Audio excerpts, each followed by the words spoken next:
Hello everyone. So today we have Dr. Sukirti Priya Darshini ma'am with us. उनकी book a text book of abnormal psychology recently he publish हुई है किताब writing publication के साथ। तो सबसे पहले मैम आपको बहुत बहुत बधाई आपकी बुक के लिए। Thank you so much. So ma'am how are you feeling your आपकी बुक पब्लिश होकर मार्केट में आ चुकी है। Uh, it's a very pleasure feeling. I feel very happy because this is my first book. So I feel very happy, joyful, and enthusiastic also. So ma'am I want कि आप हमारे viewers को अपने family background के बारे में थोड़ा बताएं।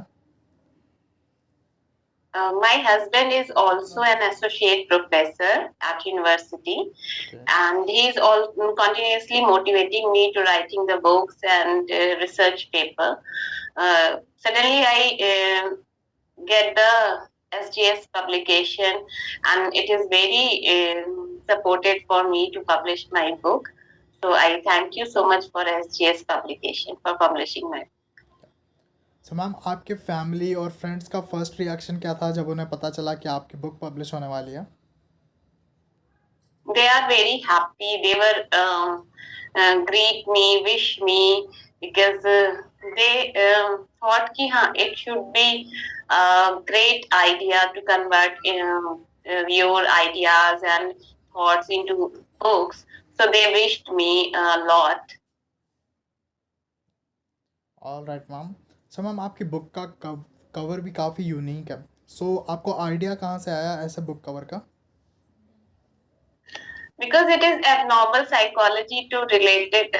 So that's why I choose this cover कि कुछ ऐसा होना चाहिए that is attracted to viewers कि that is not normal. So I choose this cover regarding this. Okay ma'am. So ma'am आपने लिखने की शुरुआत कब कर दी थी, आई मीन किस एज से आप लिख रहे हैं।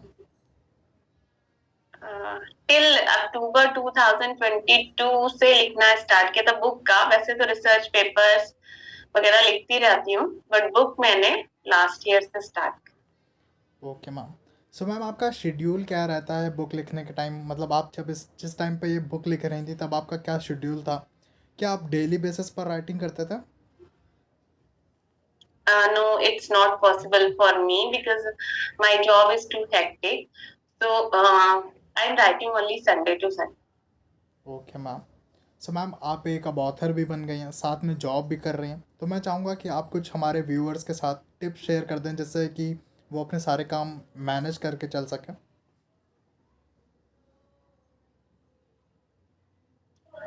बिल्कुल।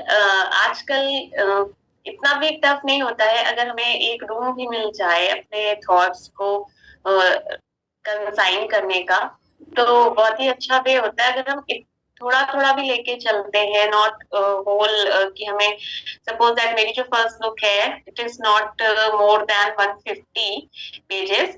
तो हम ये नहीं कह सकते कि नहीं हमें 300 पेजेस ही कवर करने हैं, 100 की बुक नहीं हो सकती। तो हम एक छोटा छोटा टारगेट लेके चल सकते हैं अपने बिजी शेड्यूल्स में।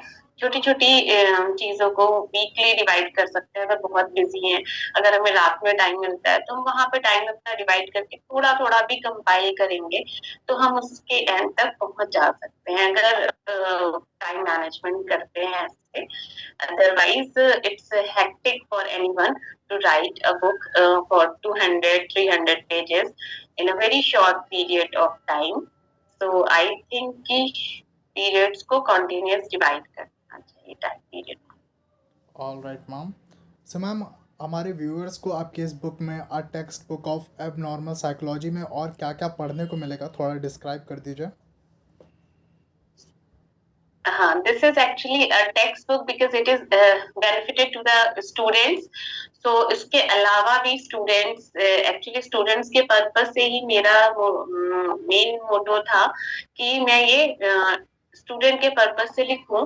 But when I compile this book, जब मैंने इसको लिखा तो मैंने देखा कि it is too handy handy मतलब कि हम इसे कहीं पे भी कैरी कर सकते हैं, बहुत ही शॉर्ट है, बहुत ही हल्की है, we can keep it in our bag, और जो हम लेडीज का बैग होता है हल्का सा, उसमें भी हम कैरी कर सकते हैं। सो ये बेसिकली एबनॉर्मल साइकोलॉजी के ऊपर है, जैसे today is the age of anxiety and depression, जिसको बहुत ही ज्यादा फोकस हो रहा है आजकल, कोविड की ही तरह ये फैलता हुआ जा रहा है। तो हम इससे साइन एंड सिम्टम्स हम पहचान सकते हैं। वैसे तो हम सब नॉर्मली जानते हैं, लेकिन हम क्या सिम्टम्स हो, किन सिम्टम्स पे पर्टिकुलरली कौन सा डिसऑर्डर होता है, ये एंजाइटी है कि डिप्रेशन है कि फोबिया है कि ओसीडी है कि सिजोफ्रेनिया, और कैसा इसका ट्रीटमेंट, यानी कब हमें इसे ट्रीटमेंट की जरूरत पड़ती है, हम इसे कब ट्रीटमेंट दे सकते हैं, कब वो बिहेवियर एबनॉर्मल बिहेवियर बन सकता है, ये सारी चीजें इस छोटी सी बुक के अंदर कंपाइल करी है।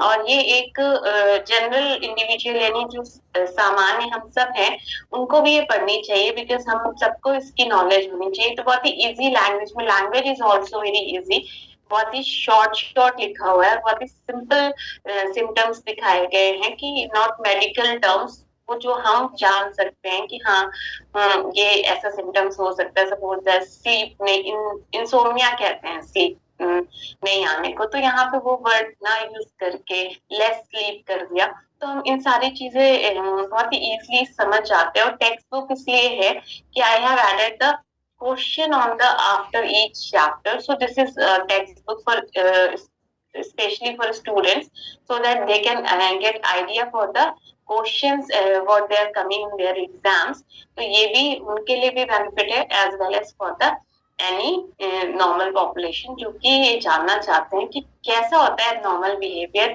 कैसे हम उसको पहचान सकते हैं, कैसे हम उसको आइडेंटिफाई कर सकते हैं, और कैसे उसका ट्रीटमेंट प्लान कर सकते ऑल राइट मैम। हैं। That's तो मैम आपकी ये चीज़ मुझे काफ़ी अच्छी लगी कि आपने सिंप्लीफाइड वर्ड्स में इसको लिखा है, साथ में एक्सरसाइजेस भी दिए हैं। जी, thank you sir. So ma'am अगर आपको किन्हीं 3 लोगों के नाम लेना हो जिन्होंने आपको सबसे ज़्यादा इंस्पायर किया है आपकी राइटिंग की जर्नी में, जिनका सबसे ज़्यादा योगदान रहा है, तो वो 3 लोग कौन होंगे?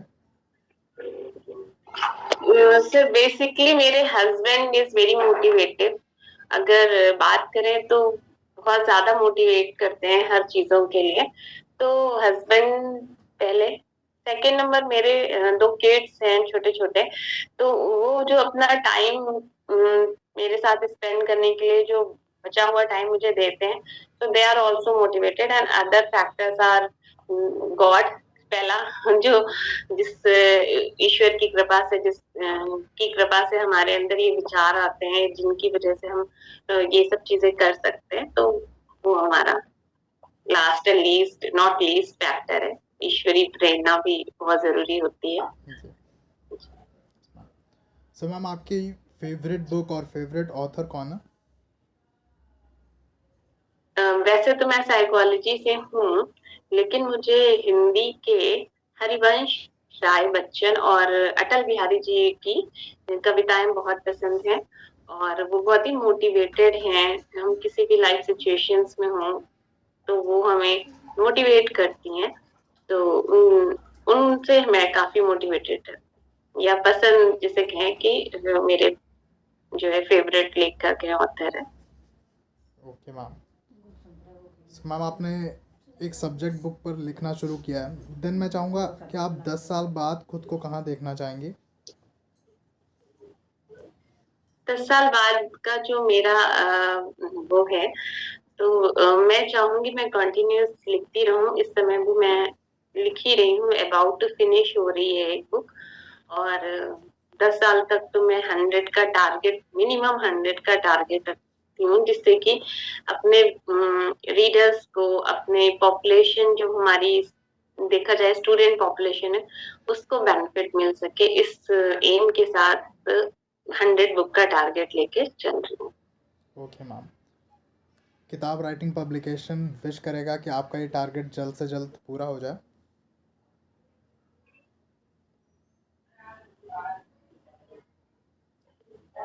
तो मैम जैसा कि आपने बताया कि आप और भी बुक पर काम कर रही हैं, तो क्या आप शेयर करना चाहेंगी कि आपकी फ्यूचर फ्यूचर बुक्स किस टॉपिक पर होने वाली हैं या फिर किस जॉनर पर होने वाली हैं? As a being psychology professor तो मेरा टॉपिक तो साइकोलॉजी ही है, लेकिन जो मेरी कमिंग बुक आ रही है वो फिजियोथेरेपी में जो साइकोलॉजी इन्वॉल्व होता है, यानी जो अदर सब्जेक्ट डिसिप्लिन्स में भी साइकोलॉजी के टर्म्स यूज करे जाते हैं या उन चीजों को समझना चाहिए अदर डिसिप्लिन स्टूडेंट्स को, तो उनके लिए फिजियोथेरेपी के स्टूडेंट्स के लिए भी मेरी कमिंग बुक आ रही है, जो कि साइकोलॉजी की ही है, an introduction of psychology in with reference to physiotherapy.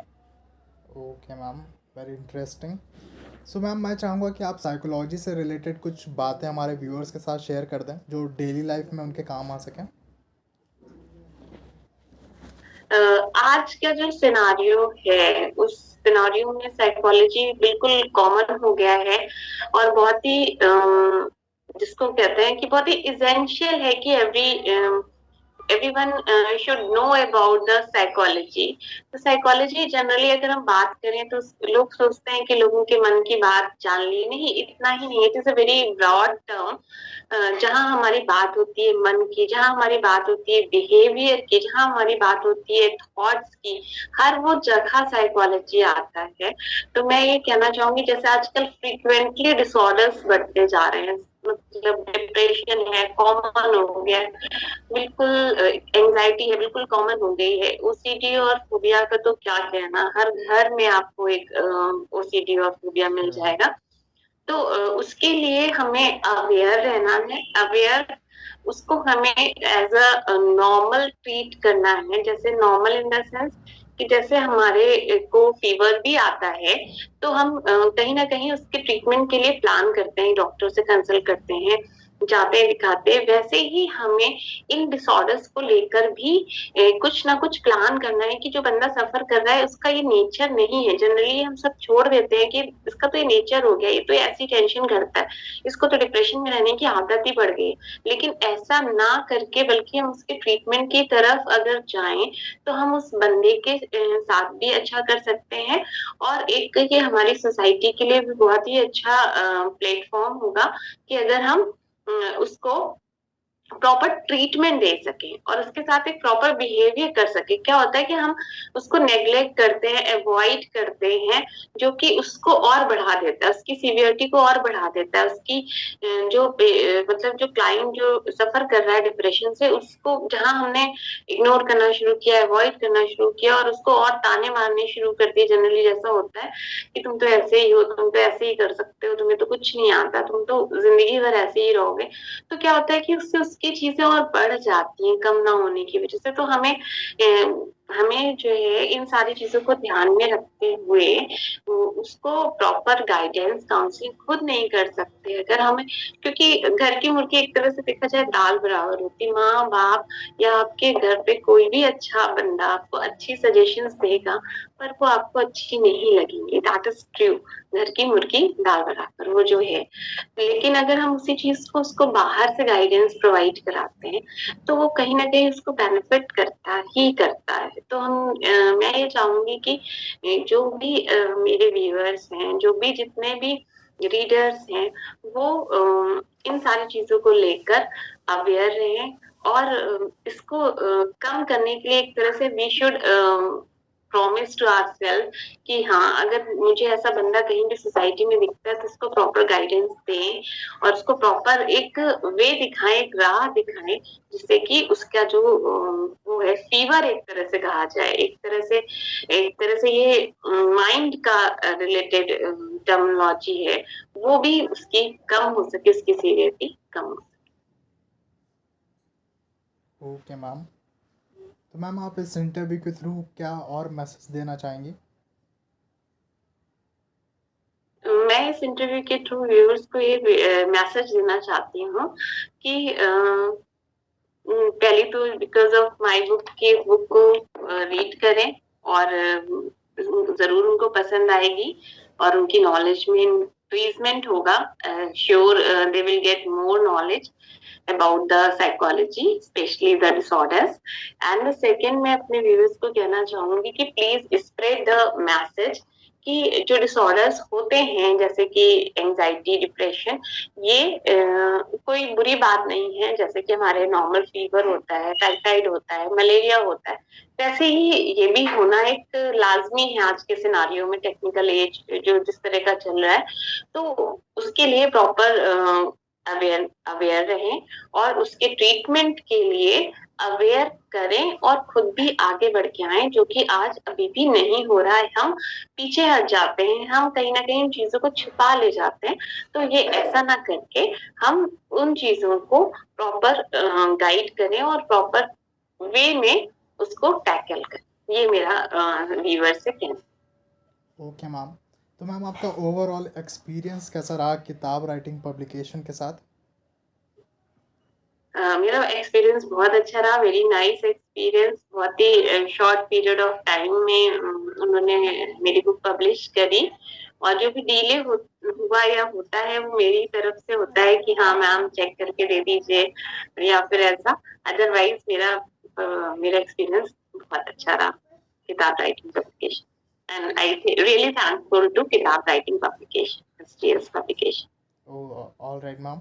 तो क्या आपके पास कोई और सजेशन हो हमारे लिए, लाइक क्या कोई और चीज़ें हो जो हम अपनी सर्विस में इंट्रोड्यूस कर सकें जिससे हमारा पब्लिकेशन और बेटर हो सके?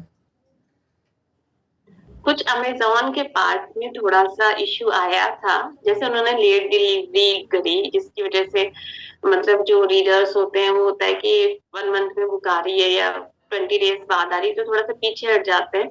तो मैं उनसे ये कहना चाहूँगी कि प्लीज़ अमेज़न के प्लेटफ़ॉर्म पे थोड़ा-सा काम करें। और कुछ ऐसी चीज़ है जैसे कि जो टेक्निकल चीज़ होती है, जैसे जो वो फ़ॉन्ट्स वग़ैरह, तो वो अमेज़न ने चूँकि प्रिंट कराए, आई डोंट नो कि कैसे हुआ।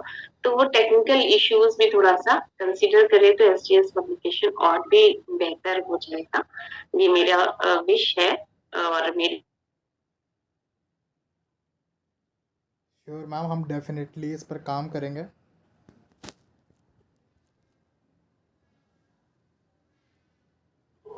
और मैं चाहूँगा कि आपकी आने वाली 100 बुक्स का जो आपका टारगेट है वो सारा किताब राइटिंग पब्लिकेशन के थ्रू ही पूरा हो। बिल्कुल, sure, I hope so that. Yes ma'am. So ma'am एक बार फिर से आपको बहुत बहुत बधाई आपकी बुक के लिए। Thank you so much and thank you ma'am.